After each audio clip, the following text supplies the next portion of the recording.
Well, the late Sir Ketumile Masire was a cattle herder turned statesman.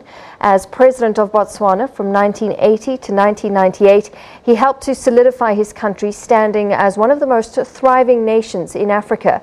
Masire was widely heralded as a model leader in a model nation on a continent where poverty, corruption and violence crushed the hopes and stability and prosperity.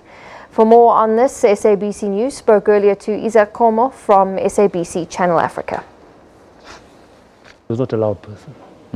He was forever smiling, and he was jovial. And at times you don't even know that he's the president.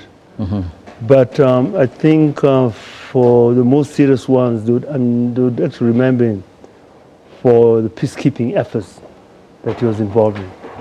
Yeah, in whatever conflict that there was, be it the DRC, be it the Sudanese, South Sudan crisis, and he has been the key person, and he has been quite successful, and has been successful in actually bringing warring parties together, because the man himself, he was an unassuming person. He had time for each and every person. He was the real Botswana, basically. Yeah, there's a lot about Botswana that if you understand them, you'll see everything, all the character in him. Botswana bari meaning that war brings starvation. And that's what he really was. Yes. Yeah. In my introduction, I indicated that he was heralded as a model leader for a model nation on a continent where there's also always strife and conflict. How did he attain this particular peace and, of course, prosperity for the Botswana? Well, Botswana people basically are not warlike. As you can see, that they say that the war breeds starvation. Yeah. But Botswana are not a special type of people. There are people who live in an eco-sensitive area.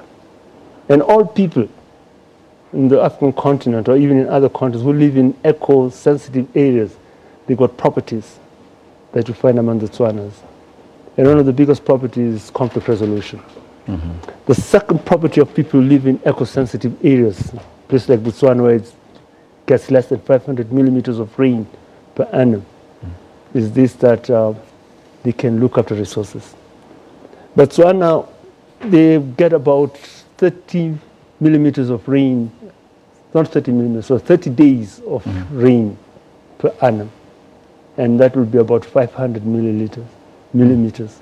And in that time, you're supposed to actually raise a crop, which is sorghum.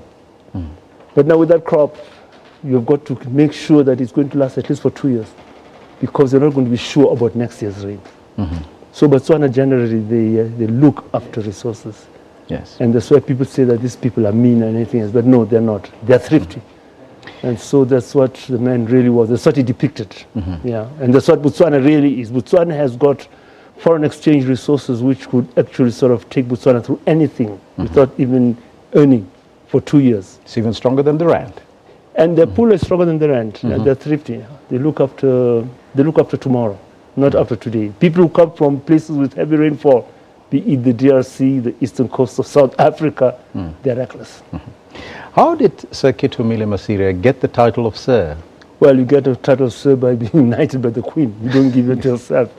Yeah. He was knighted by the Queen, and I think he was knighted for whatever it is, just like his predecessor, Sir Kham, Sir Kham. Yes. Yeah. Is it a great loss for Africa in closing? Well, I would say it's a loss for Africa, but it's also a very good, there's something very fine about the thing. There's a lesson to be learned.